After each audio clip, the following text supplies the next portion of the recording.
O crime organizado é uma das grandes preocupações da cidadania e do empresariado no Brasil. O Espaço Aberto vai discutir esse assunto porque o Senado acaba de aprovar um projeto contra o crime organizado, cujo relator foi o senador Aloysio Mercadante, que é um dos debatedores desse programa. O senador também participa da subcomissão que trata do crime organizado, e o deputado Marcelo Itagiba, que foi secretário de Segurança do Rio de Janeiro, é delegado da Polícia Federal e é um dos grandes especialistas no assunto. Senador, qual foi a intenção desse projeto? Alexandre, Itagiba, a ideia básica foi modernizar a legislação brasileira na direção do que a Convenção de Palermo, que foi uma convenção da ONU, que estabeleceu a recomendação que os países deveriam modernizar a sua legislação, identificando que as organizações criminosas estão cada vez mais sofisticadas. Muitas hoje são organizações internacionais, como tráfico de armas, tráfico de drogas, lavagem de dinheiro, e era indispensável que o Estado brasileiro se preparasse para esse desafio. Então, o projeto de lei, ele prevê uma série de novos instrumentos. Primeiro, agrava a pena para aqueles que pertencem às organizações criminosas. Ele vai ter de 3 a 10 anos a mais de cadeia por pertencer à organização. Nós aprovamos também outro dispositivo, que são instrumentos muito importantes para a polícia.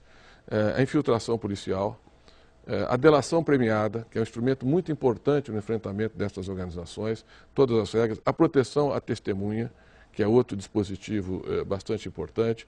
Conseguimos estabelecer uma relação, eu acho que inédita, no texto, um acordo entre as polícias e o Ministério Público, quer dizer, o papel subsidiário e complementar do Ministério Público na investigação. Nós estamos trazendo um dispositivo novo, tipifica todos os crimes que são objeto dessas organizações. Essas facções, inclusive, cresceram muito no Brasil. Nós vivemos em São Paulo, ataque que mataram 42 policiais, 16 agentes penitenciários.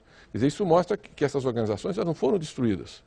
Elas continuam atuando, não com aquela visibilidade daquelas ações queimando ônibus, assaltando, atacando, etc. Mas elas estão presentes. Então nós temos que ter uma legislação muito mais rígida e dar muito mais instrumentos à polícia para poder enfrentar e desbaratar e derrotar essas facções criminosas. O projeto prevê, inclusive, como caracteriza, tipifica como organização criminosa, organizações que têm como fim política eleitoral, por exemplo, a apropriação de recursos públicos. Está lá.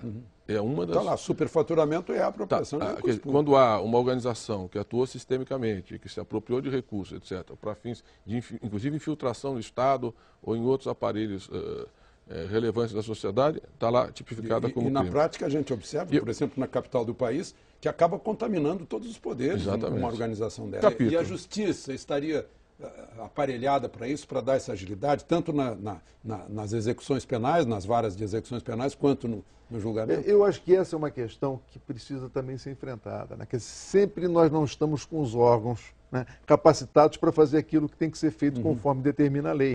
Eu tenho uma PEC hoje, né, tramitando também na Câmara, propondo a unificação das polícias nos estados. Então, eu dei entrada nessa PEC, apresentei essa PEC e ela tem que começar a ser discutida. Eu acho que no Senado nós também deveríamos começar essa discussão. Está sendo feita essa discussão. Eu vejo o seguinte, nós tivemos alguns avanços importantes esses anos. Primeiro, na Polícia Federal. Aumentamos em 70% o efetivo e praticamente dobramos os salários. Hoje, um delegado da Polícia Federal começa lá com R$ 13.500, vai a R$ 19.700. E a gente está assistindo ao resultado. E o resultado, né? Que é bem pago, autoestima, deu liberdade de atuação, investiu na inteligência policial. É uma corporação que tem muita autoestima, isso também elimina o mau comportamento, ela é muito rígida quando qualquer desvio de conduta. É um exemplo de eficiência que nós temos que levar para as outras polícias do país. Uma proposta de emenda constitucional. Eu tive uma proposta de emenda constitucional, depois o Renan apresentou um ano e meio, depois nós fizemos um acordo, aprovamos semana passada, já foi para a Câmara. E temos a PEC 300 na Câmara também, né, aprovada. A PEC 300, ela tem um problema constitucional na minha visão. A PEC 300, ela associa o piso das polícias ao piso do Distrito Federal. E pela Constituição você não pode atrelar um ente federado a outro. Quer dizer, você não pode impor a um Estado ter o comportamento de outro Estado. E o Distrito Federal tem uma dinâmica muito própria, porque os recursos vêm do governo federal. Então, a outra não, cria um piso nacional, que eu acho que resolve o problema constitucional, para as polícias. Esse piso nós vamos começar a estabelecer uma política progressiva de recuperação e o governo federal aportar recursos. Melhor, inclusive, do que o próprio Bolsa Formação. Já faz uma coisa institucional para o Brasil todo para poder. Então você precisa valorizar, investir na formação e além do que o Pronaf começou a fazer. E as ações preventivas, que eu acho que estão dando bons resultados. Onde você tem lá uma unidade pacificadora, presença permanente, junto com outras ações do Estado, onde estão os focos principais da criminalidade, os resultados estão aparecendo.